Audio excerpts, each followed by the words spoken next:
Pedro, apóstolo de Jesus Cristo, aos estrangeiros dispersos no Ponto, Galácia, Capadócia, Ásia e Bitínia. Então, essa carta se refere a nós. Nós somos os estrangeiros dispersos pelo mundo. Nós somos estrangeiros, não somos do povo de Israel. Mas, num certo sentido, todo cristão, tanto judeu quanto cristão das outras nações da qual pertencemos, somos estrangeiros nesse mundo. Eleitos segundo a presciência de Deus Pai, em santificação do Espírito, para obediência e aspersão do sangue de Jesus Cristo, graça e paz vos sejam multiplicadas. Então, essa eleição é segundo a presciência de Deus. Deus vê antes aqueles que crerão. Essa carta também enfatiza muito a questão da fé. Então, pela presciência, Deus viu antes, esse é o critério de Deus, essa eleição em Cristo, Jesus é o eleito, porque Deus viu a nossa fé. E quando fala da aspersão do sangue de Jesus Cristo, nós nos lembramos do tabernáculo. Tudo era purificado lá naqueles utensílios do templo pelo sangue de carneiros e bodes. Quanto mais hoje, pelo sangue de Cristo, nós somos purificados. Então, pode existir graça e paz multiplicadas, mesmo em grande tentação que está acontecendo no Brasil e no mundo. Nós temos que buscar essa graça e paz que é possível em Cristo. Ação de graças pela esperança da salvação.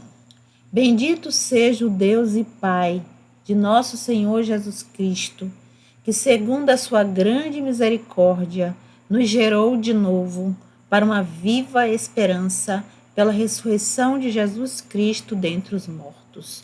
Então, o que essa carta está dizendo? Que o bendito Jesus Cristo, nosso Salvador, ele nos gerou de novo pela fé em Cristo.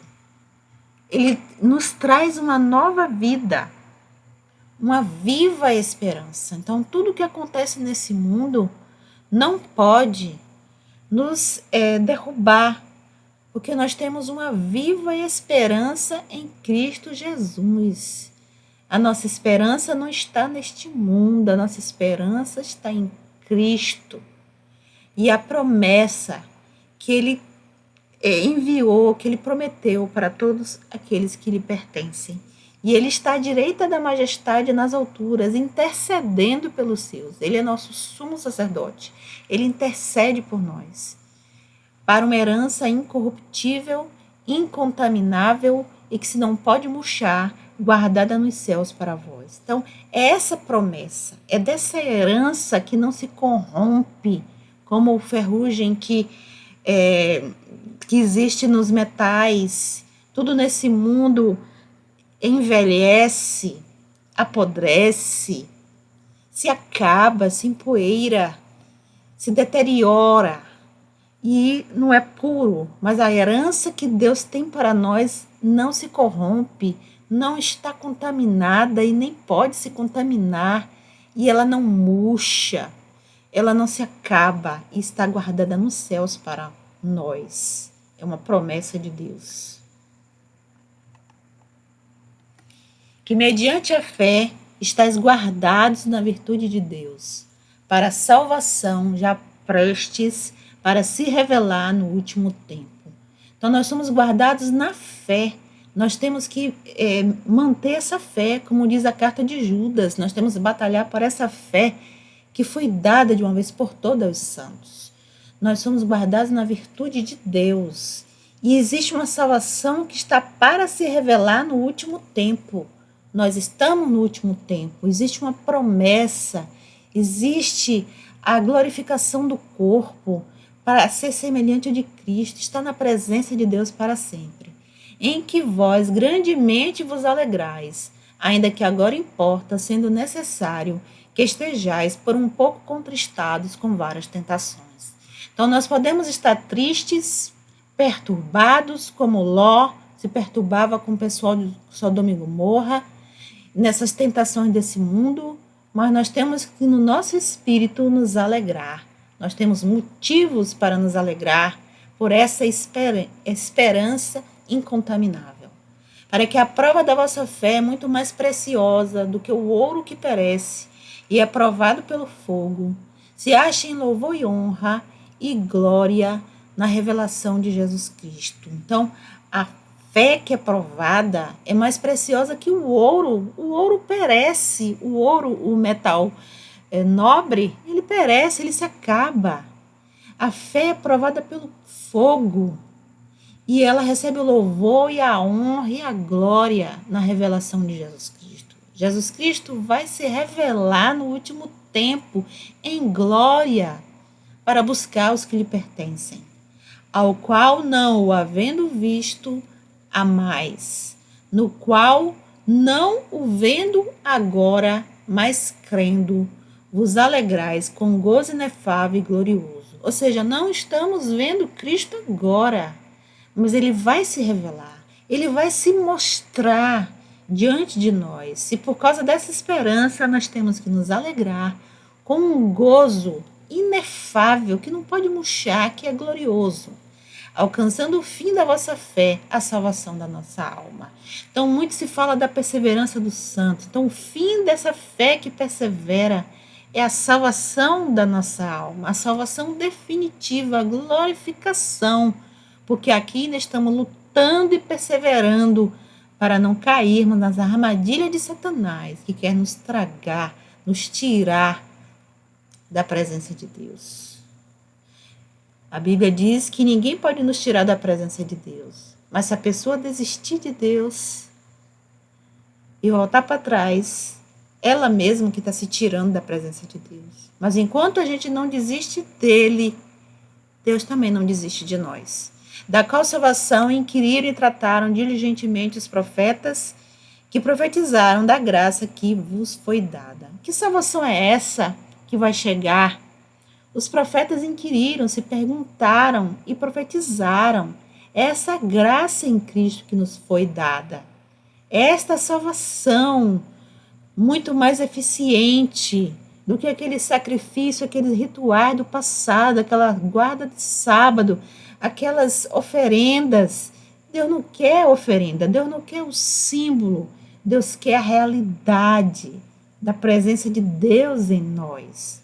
Indagando que tempo, que ocasião de tempo, o Espírito de Cristo que estava neles indicava anteriormente, testificando os sofrimentos que a Cristo haviam de vir e a glória que se lhes havia de seguir. Então, esses profetas do passado, eles indagavam o tempo. O Espírito de Cristo estava neles, fazia eles indagarem. E o Espírito de Cristo indicava, testificando os sofrimentos que Cristo teria que passar. Mas esse sofrimento de Cristo traria glória. A glória que se lhes plural havia de seguir. A glória para os filhos de Deus. A glória que nos é dada por Cristo. Segue-se a glória por causa do sofrimento de Cristo. Então, o sofrimento de Cristo, a cruz de Cristo, é glória para nós. Aos quais foi revelado que não para si mesmos, mas para nós, eles ministravam estas coisas, que agora vos foram anunciadas, por aqueles que pelo Espírito Santo enviado do céu, vos pregaram o Evangelho, para as quais coisas os anjos desejam bem atentar. O que é que foi revelado para nós e não para eles? Eles se perguntavam, eles profetizavam que algo diferente iria acontecer. Estas coisas que foram anunciadas pelo Espírito Santo, que foi enviado do céu agora, nesse último tempo, é esse evangelho que foi pregado. Esse evangelho, essas boas notícias, esse presente de Deus, o pão do céu que é Cristo. Os anjos desejam bem atentar esses mistérios e essa maravilha trazida por Jesus. Exortação à santidade. Portanto, cingindo os lombos do vosso entendimento, sede sóbrios e esperai inteiramente na graça que se vos ofereceu na revelação de Jesus Cristo. Então, é através do entendimento, mas o entendimento na palavra de Deus, o entendimento pelo Espírito Santo de Deus. Nós temos que ser sóbrios no sentido de não nos deixando cair nas loucuras deste mundo, nas loucuras desses que negam as coisas de Deus, os valores de Deus. Nós temos que esperar inteiramente na graça de Deus, na graça de Cristo, que se nos ofereceu na revelação de Jesus Cristo. Essa graça que nos foi oferecida pelo sacrifício de Cristo, que nós temos que esperar inteiramente, não nesse mundo. Como filhos obedientes, não vos conformando com as concupiscências que antes havia em vossa ignorância. Então nós temos que ser obedientes a Cristo, não nos conformando, não nos formatando, não nos assemelhando com as crenças malignas desse mundo, com as negações loucas desse mundo, que faz leis para confrontar o próprio Deus, que fazem leis que vêm até da própria ONU para destruir as almas dos seres humanos, para acorrentá-los nos pecados, essas concupiscências, essas coisas inúteis, essas coisas vãs que apenas nos destroem. E isso nós segue quem não aceita Cristo, quem não quer ser iluminado por Cristo. Isso é ignorância. A Bíblia mesmo diz que o princípio da sabedoria, da verdadeira sabedoria, é o temor a Deus, é a reverência a Deus. É aí onde está a verdadeira sabedoria. Ou seja, quem não quer Cristo, quem não quer os valores de Deus, é louco, não é sábio. Ele aceita as maiores loucuras e está usando o cérebro, está usando o raciocínio, mas para enlouquecer a si mesmo. Mas o mais louco é o próprio Satanás, e quem segue a ele se torna louco como ele. Mas como é santo aquele que vos chamou, sede vós também santos, em toda a vossa maneira de viver. Então Deus nos chama para a santidade, nos chama para as obras que pertencem a Deus, para as obras que agradam a Deus. É uma maneira de viver diferente do mundo incrédulo. É uma maneira de viver que se revela de fé em fé. O justo viverá da fé. Não é uma maneira de viver que é rebelde contra Deus, como as pessoas do dilúvio.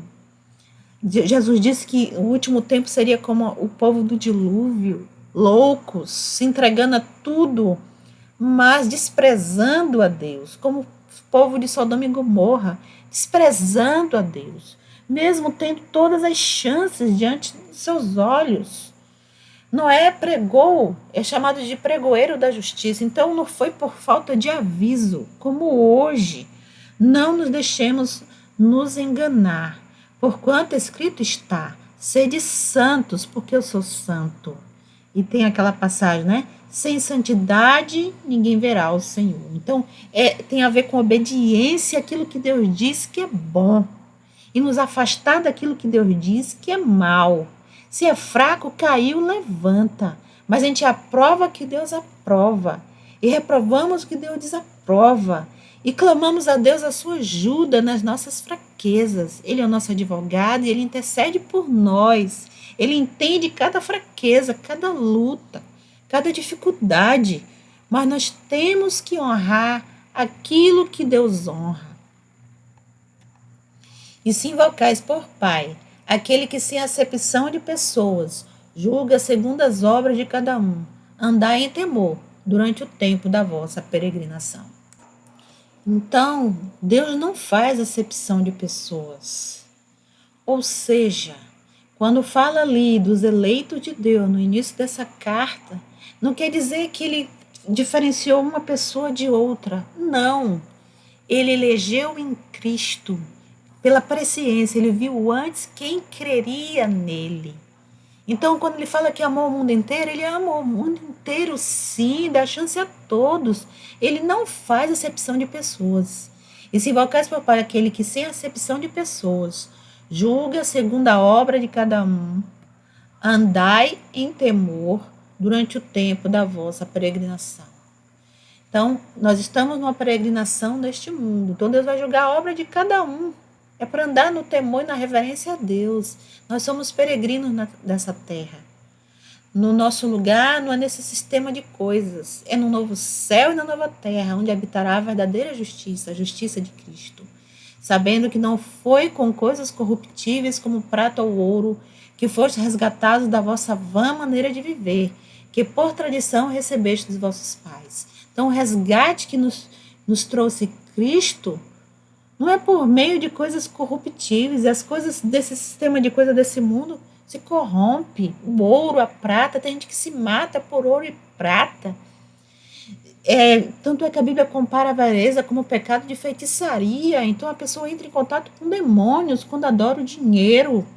Corrompe, persegue, faz tudo que é ruim por causa do dinheiro, perde seus valores, perde a sua consciência, perde o seu contato com Deus e vai se ligar às trevas por causa de prata e ouro. É uma maneira vã, inútil de viver, que se recebe desse mundo, dos pais desse mundo, no sentido da descendência humana, não da descendência espiritual em Cristo, mas com o precioso sangue de Cristo, como de um cordeiro imaculado e incontaminado. Então, o nosso resgate não é nessas coisas corruptíveis, é no precioso sangue de Cristo. Ele é o cordeiro imaculado, puro, sem mácula, sem sujeira, sem nenhuma falha, sem nenhum pecado. Ele é perfeito, ele é incontaminado. Nem à toa que lá no templo de Jerusalém, no passado, o cordeirinho que era oferecido não podia ter defeito nenhum, simbolizando o cordeiro perfeito, imaculado, que é Cristo, o qual, na verdade, em outro tempo, foi conhecido, ainda antes da fundação do mundo, mas manifestado nesses últimos tempos por amor de vós. Então, Deus, antes de haver o pecado, Deus já conhecia, já tinha separado quem seria aquele que nos salvaria. Quem seria esse cordeiro? Cristo já era conhecido como o cordeiro que seria oferecido para a nossa salvação. Ele foi conhecido antes do mundo ser criado, mas ele se manifestou agora, nestes últimos tempos que vivemos, por amor daqueles que creriam nele, que ele viu antes pela sua presciência. Ele já ama antes aqueles que creriam, embora ele está trabalhando aqui agora por todos, dando chance a todos, mas ele é Deus. Ele sabe o passado, o presente e o futuro, então ele já vê quem o aceitaria. E por ele credes em Deus, que o ressuscitou dos mortos e lhe deu glória, para que a vossa fé e esperança estivessem em Deus. Nós temos que crer em Deus. Ele ressuscitou Deus Pai, ressuscitou a Cristo dos mortos. Ele deu a glória que ele teve antes que houvesse mundo e antes que ele viesse aqui a essa terra se sacrificar por nós. Ele está na glória, diante da majestade, coroado de glória e majestade, como diz na carta aos Hebreus. Ele vive sempre a interceder pelos seus. Então, a nossa fé e a esperança devem estar em Deus, que tem toda a glória. Ele ressuscitou dos mortos, como diz em Hebreus, para que nós também pudéssemos ressuscitar em glória. Como ele atravessou os céus, entrou no verdadeiro templo que está nos céus, dando-nos a garantia e o direito nele, em Cristo, de também ressuscitarmos na glória, glorificados. Purificando a vossa alma na obediência à verdade, para amor fraternal não fingido, amai-vos ardentemente uns aos outros, com um coração puro. Então, nós temos que purificar a nossa alma, obedecendo a verdade de Deus, e não as mentiras deste mundo que estão colocadas até nas leis, nos livros supostamente sábios, mas na verdade são de pessoas loucas que já negaram a Cristo, já negaram os valores de Deus e usam seus raciocínios que parecem tão inteligentes para distorcer a coerência das coisas, usando uma outra lógica, uma lógica louca. E essa purificação da alma envolve sempre o amor entre irmãos, sem fingimento, um amor verdadeiro, forte, ardente e um coração puro diante de Deus e diante dos que amam a Deus. Um amor que é pelo próximo, é pelo mundo e por aqueles que creem em Cristo. Que Deus nos guarde de todo mal. Amém.